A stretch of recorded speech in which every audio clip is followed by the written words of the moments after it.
the works of Dostoevsky, he opens up a lot of the spiritual side of the Russian character, the Russian soul. And he's quoted many times for saying many and many beautiful things. One of my favorites, of course, is that beauty will save the world. God is beautiful.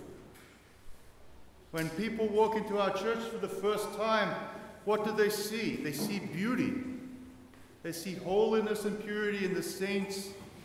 They see the remarkable architecture that we have here, the beauty of the icons, the perfume of the incense spread into the very bones of this church. Their five senses are enriched and enlightened by the beauty that God is sharing with us. And this, brothers and sisters, is just a foretaste of what is to come in the life everlasting. That beauty will save the world. God being beautiful changes what is ugly and what is impure and turns it to something good. The most terrible of us, sinners, he can make into saints.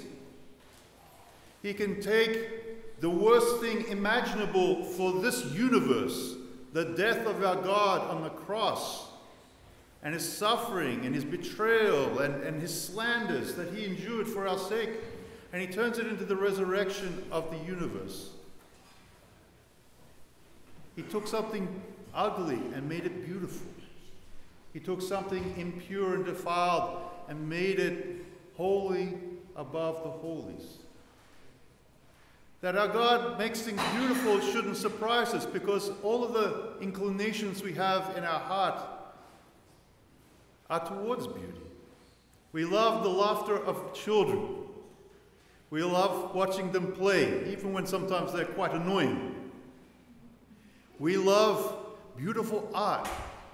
It doesn't matter what century and what nation composed this wonderful art, it speaks to us.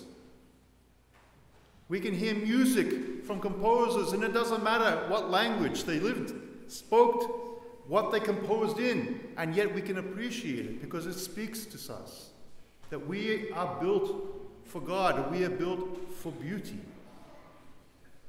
How wonderful it is to have this inclination towards beauty. I remember reading in some of the works of the Holy Fathers where they're saying flies, they're not really drawn to beauty. They go to the dung. But what do butterflies do? What do bees do? They go towards the sweetness of the flowers. We are called towards that sweetness. We are all called towards that beauty.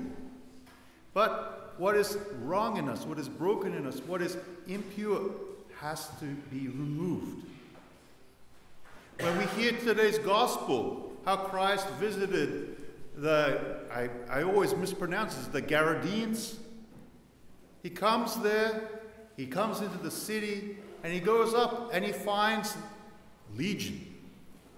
Now the demons were using this man, this possessed man, in many horrible ways. They tortured him, they ostracized him from society, they drove him into the wilderness, and the demons wanted everyone to be afraid of death. Death was the enemy. Death is terrifying. Death is ugly. So he was hiding out in tombs. And he couldn't even be bound. He was bound in chains, and he broke the chains because the demons wanted people to fear death and associate death with evil and everything else. And yet what happened? Christ came, and they immediately recognized his power. And he said, "Don't send us into the abyss. Don't torture us ahead of time." They knew. And yet, asking for God's mercy, they turned it to an evil purpose. They said, "Oh, don't send us into the abyss. It's not our time yet. You're merciful. Send us into that herd of swine." And they immediately destroyed that herd of swine. This man who was possessed for many years, that people were afraid of, who lived in the tombs, who was suffering greatly for many years, he was healed and he was clothed. He wasn't naked anymore. But what did the people of that village do? They saw their livelihood because they were pig farmers, which to you or I, it doesn't seem like a big deal, but for Jews of that time period, and Jews observing kosher today, pigs are forbidden and defiled animals. They cannot be eaten, you shouldn't touch them. So all of this village was sinning greatly, and it was their livelihood. This is how they made their money. And when their money, their livelihood was destroyed, what were they drawn to? Were they drawn to the beauty of Christ and his mercy?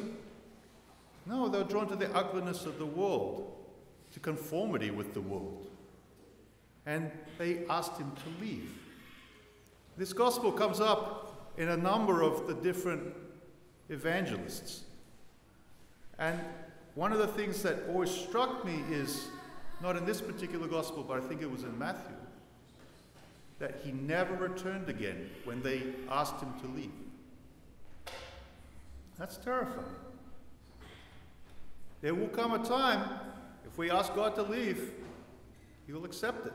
He's always waiting for us to come back.